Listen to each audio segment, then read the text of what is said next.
to Myanmar now, where Pope Francis has arrived for an official visit and stepped into one of the world's worst humanitarian crises. Hundreds of thousands of Muslim Rohingyas have fled their home in northern Rakhine state and are now refugees in Bangladesh as a result of what the UN, the US and the UK have called ethnic cleansing carried out by the military. The Pope is meeting Myanmar's civilian leader Aung San Suu Kyi and the head of the military, but another focus of his visit will be on whether he uses the term Rohingya at all, which is taboo in the largely Buddhist country. Arise News editorial director Nick Jennings reports. Pope Francis arrived in Yangon knowing he has to tread carefully around the delicate issue of the Rohingya refugees. Such are the diplomatic pitfalls. He's even been warned not to use the word Rohingya when he meets military chiefs and Aung San Suu Kyi, the civilian leader. Christians make up a small percentage of the population in an overwhelmingly Buddhist country, but thousands of people, including those from ethnic minorities, gathered to catch a glimpse of the Pope as his motorcade made its way through the city. I am very happy to come here to welcome Pope Francis. I hope he will send the message of love and peace to everyone. The Pope has made it his pastoral priority to protect persecuted and downtrodden minorities across the world, and he's spoken out about the plight of the Rohingyas in 2 Vatican speeches this year. The United States has now joined UN relief agencies and other humanitarian organizations in using the term ethnic cleansing to describe the brutal military operation to drive the Rohingyas from Rakhine state. Hundreds of thousands have lost their land and their livelihoods and now live in makeshift refugee camps that stretch for miles across the Bangladesh countryside. The Pope will meet some of the refugees later this week. They hope he will bring a peaceful solution to their suffering. After I heard of this visit, I became very happy. Happy because we are hoping that for us Rohingya, he will investigate the true situation and he will do some good work for us before leaving. He will say something for us. Our rights, our minority, our citizenship have been snatched by the Myanmar government. We are hoping that with his talks and his efforts, we will get all of that back. The Pope's visit will focus more international concern on the Rohingya situation, but it will be interesting to see if he will say anything that will have an immediate impact to improve their future. Nick Jennings, Arise News. So what, if anything, can the Pope do about the Rohingya refugee crisis? Well, for more on this, I'm joined now in the studio by Caroline Farrow, who is a columnist with the UK Catholic Universe. Thank you very much indeed for coming in. So what can the Pope, who's a Catholic pontiff, hope to bring to this situation, mediating a conflict between Buddhists and Muslims? Is just bringing a sort of moral authority enough to make a difference?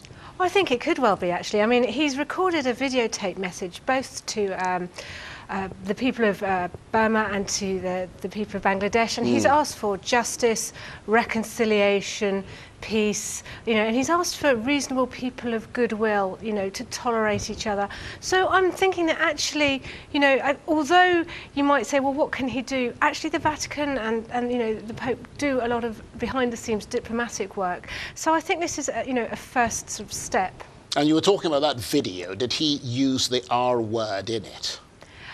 No, he didn't. The last time he used the I'll use the word, the Rohingya word, was actually at the end of August, just the day before I think his visit was formalised, and he's been asked not to use it by the Cardinal there, Cardinal Bo. And I think the reason why we don't know whether or not he is going to use it. So Greg Burke, who is Director of Press at the Vatican, has said, well, we'll find out on the trip whether or not it's Of course, he could change his mind in spite of what he's been told. Yeah, but I think what the Pope will be worried about is he's more worried, I think, about the backlash to the Christian and Muslim communities there already than actually offending his hosts. And I think if he doesn't use it, then he can then use that as leverage to call in a big favour. That's a good point. Nevertheless, I mean, this is a delicate trip, because if he denounces the fate, even if he doesn't use the R word, if he denounces the fate of the Muslim Rohingya refugees, he'll risk, as you said, alienating his host. But if he doesn't, then his own credibility, as far as the rest of the world is concerned, suffers, and he risks compromising that. Well, I don't think Pope Francis is particularly bothered about his own credibility. I think what he's bothered about is the fate of, the marginalised and the poor. And, in part, Pope Francis' style of papacy is very much, the culture of encounter.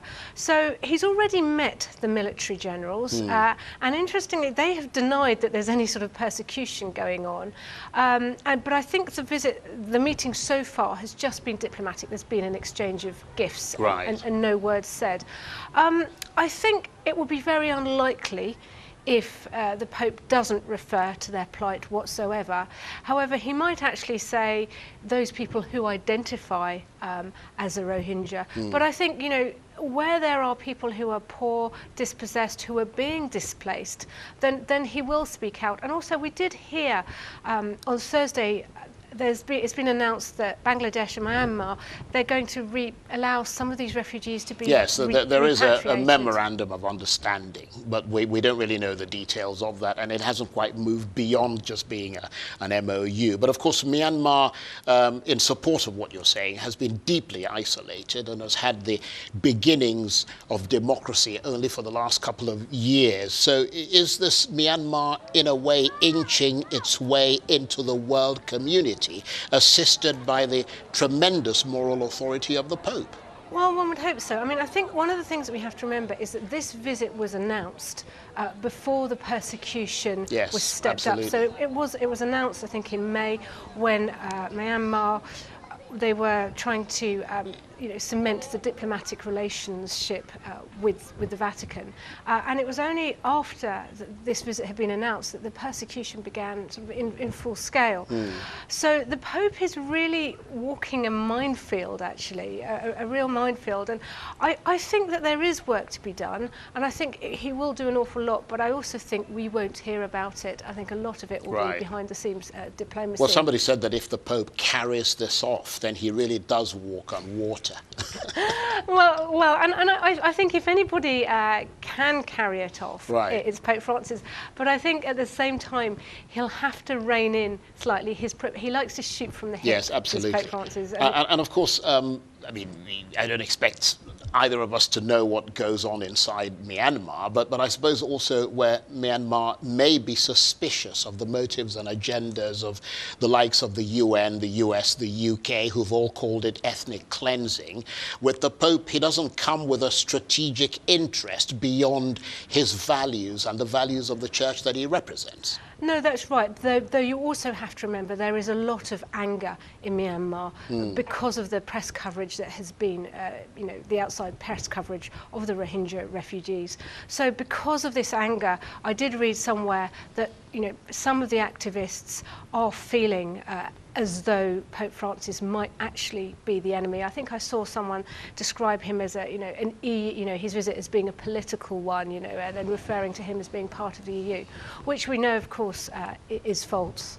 I mean, there is you mentioned the political side of this, that the political benefits that the Pope might actually get from this, because we're in an era where we no longer see the US President Donald Trump waving the flag for democratic values. His recent trip to China was notable for the absence of any declaration of human rights. Do you think there is an opportunity for the Pope, given the vacuum at the, if you like, at the most senior levels of global moral authority, and if he can sort of exploit that in practice? Oh, absolutely. But I also think that you have to remember one of the purposes of his visits is to reaffirm the Catholic community there and to reaffirm, the Christian community as well.